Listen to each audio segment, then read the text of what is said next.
Hello everyone, welcome to Hipolo academy. मैं हूं Poulami Ghosh and I am Hina. और आज इस वीडियो में आप सीखने वाले हैं बहुत ही वैल्यूएबल चीज, जो है राइटिंग गुड ईमेल्स।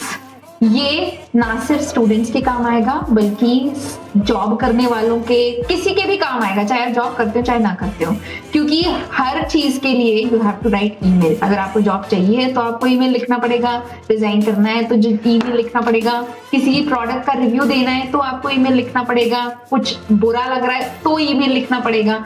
तो बेसिकली हर फॉर्मल कम्युनिकेशन ईमेल के माध्यम से होता है, लेकिन आप वो ईमेल्स इफेक्टिवली कैसे लिख सकते हैं, क्या लिखना है और कैसे लिखना है, आज आप सीखेंगे इस वीडियो में। पहले आपको लग रहा होगा ईमेल राइटिंग में क्या है, सब ईमेल लिखते हैं, राइट? यस, आप सही हो, ईमेल सब लिखते हैं और सबको लिखना आता है, लेकिन फॉर्मेट तो सभी को पता होता है कि सब्जेक्ट है डियर सर, डियर मैम लिखना है, बॉडी, बट कैसे लिखना है। आपका ईमेल ऐसा होना चाहिए कि मैक्सिमम इम्पैक्ट क्रिएट करे, कि आप जो बोलना चाहते हैं, जिसको बोलना चाहते हैं, चाहे कि वो एक इंक्वायरी हो या रेजिग्नेशन हो या जॉब वैकेंसी के लिए पूछना हो, उसको आपका ईमेल पढ़ के लगे कि भाई बात में दम है। तो ऐसे ईमेल्स लिखने के लिए आज हम आपके लिए लाए हैं कुछ टिप्स। तो चलिए शुरू करते हैं आज। फर्स्ट, सबसे इंपॉर्टेंट चीज होती है सब्जेक्ट लाइन। जब आप अपना इनबॉक्स खोलते हैं और आपको ईमेल्स की लिस्ट दिखती है, तो जो लाइन आप पढ़ते हैं सेंडर के नाम के आगे, वो होती है सब्जेक्ट लाइन, और वो आपको बताती है कि आपका ईमेल किस बारे में है। तो सब्जेक्ट लाइन को क्लियरली लिखना बहुत जरूरी है, क्योंकि हम सभी के पास हजारों मेल्स आते हैं और हर एक मेल हम लोग खोल के नहीं पढ़ते हैं। तो आपकी सब्जेक्ट लाइन ऐसी होनी चाहिए कि उसको देखते ही इंसान को समझ में आ जाए कि आपका मेल किस बारे में है। फॉर एग्जाम्पल, अगर आप अपने जॉब से रिजाइन कर रहे हैं और उसके लिए आप ईमेल लिख रहे हैं, तो सब्जेक्ट लाइन में ये लिखना कि hello good evening, I am writing this mail to resign from, इतना लंबा लिखने की कोई जरूरत नहीं है। सिर्फ लिख दीजिए जॉब रेजिग्नेशन। ये लाइन पढ़ते, ये दो शब्द पढ़ते ही आपके बॉस को या जिस HR को, जिसको भी आप मेल लिख रहे हैं, उनको ये देखते ही समझ में आ जाएगा कि ये मेल आपने क्यों लिखा है। और हाँ, सब्जेक्ट लाइन हमेशा कोशिश कीजिए कि एग्जैक्ट हो जिस बारे में आपका ईमेल है, ताकि अगर आपने कल कोई इंपॉर्टेंट ईमेल भेजा हो तो वो आसानी से नजर में आए कि यस, कि आपका ईमेल इस पर्टिकुलर इंपॉर्टेंट चीज के बारे में है। हमारा अगला टिप है, हमेशा अपने ईमेल में बुलेट पॉइंट्स का यूज कीजिए। इसका मतलब ये है, आपको तो पता ही होगा ना, गोले बनते हैं, उस नहीं तो आप अगर चाहो तो उसको नंबर भी कर सकते हैं। उससे क्या होता है, आपका जो ईमेल जो रिसीवर है वो आपके इंफॉर्मेशन को जल्दी पढ़ पाता है। फॉर एग्जाम्पल, आप अगर एक एम्प्लॉयर है और अपने एम्प्लॉइज को, जो आपके लिए काम करते, कोई ईमेल भेजना चाहते हैं जिसमें लिखा हुआ हो कि आज उनको क्या क्या काम करना पड़ेगा, अगर आप पैराग्राफ में लिखते हैं तो चांसेस है कि वो कुछ इंपॉर्टेंट चीजें छूट जाए, है ना? मुश्किल भी होता है पूरा पैराग्राफ पढ़ना, whereas पॉइंट्स में लिखी हुई हो अगर कोई चीज तो वो इजी होता है, आप मिस नहीं करोगे। अगर आपको 4 पॉइंट्स दिखेंगे तो आप डेफिनेटली वो 4 पॉइंट्स पढ़ोगे। तो वो पॉइंट्स आप नंबर कर सकते हैं, नहीं तो वो बुलेट पॉइंट्स, कोई भी सिंबल आपकी चॉइस का आप यूज कीजिए, बट यूज कीजिए।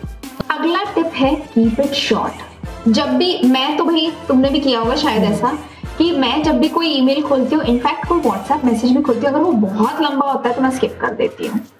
अगर उसमें इंपॉर्टेंट इंफॉर्मेशन हो तो वो मुझसे छूट जाती है। तो आपको अपने ईमेल्स को क्रिस्प एंड शॉर्ट रखना है, ताकि सामने वाला आपकी इंफॉर्मेशन को जल्दी से पढ़ के आपको फटाफट रिस्पॉन्स दे सके, आपकी प्रॉब्लम झट से सॉल्व कर सके।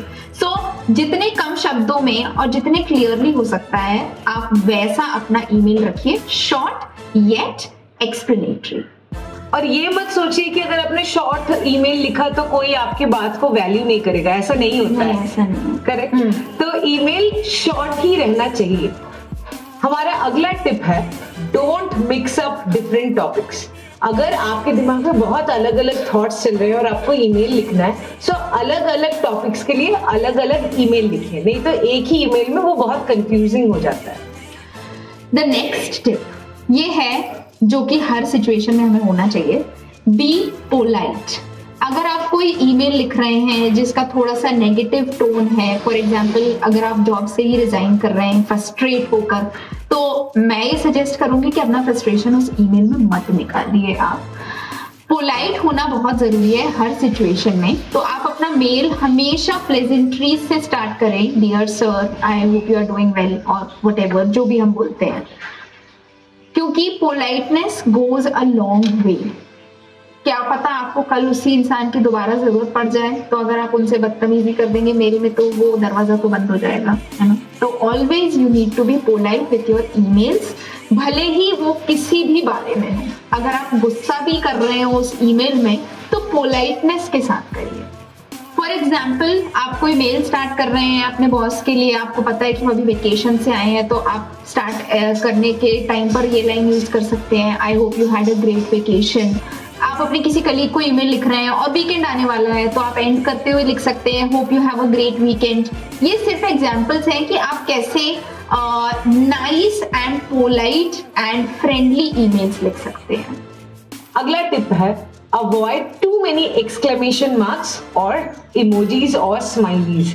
अच्छा लगता है लेकिन व्हाट्सएप जोक्स या WhatsApp conversation, email no matter आप किसी को भी लिखे, एक फॉर्मल मीडियम ऑफ कम्युनिकेशन है, तो उसमें ये मत कीजिए क्योंकि उससे वो बड़ा कैजुअल बन जाता है। So try and avoid. हमारा लास्ट बट सबसे इंपॉर्टेंट टिप है always proof read your emails. जब हम लोग ईमेल टाइप कर रहे होते हैं तो कई बार हमसे कुछ ना कुछ गलती हो जाती है, कोई वर्ड ही मिस हो जाता है। तो जब आप अपने ईमेल को प्रूफ रीड करते हैं तब आप ये सारे एरर्स को हटा सकते हैं। और प्रूफ रीड करना इसलिए इम्पोर्टेंट है ताकि आपके ईमेल में कोई मिस्टेक ना हो और उस मिस्टेक की वजह से कोई मिसकम्युनिकेशन ना हो। और ऐसा मेरे साथ काफी बार हुआ है। मैं आपको एक छोटा सा टिप देना चाहती हूँ कि आपने हड़बड़ी में for some reason proofread नहीं किया और ईमेल भेज दिया, इमीडिएटली आपको नीचे आपके लेफ्ट हैंड साइड में एक ऑप्शन दिखेगा अनडू मैसेज।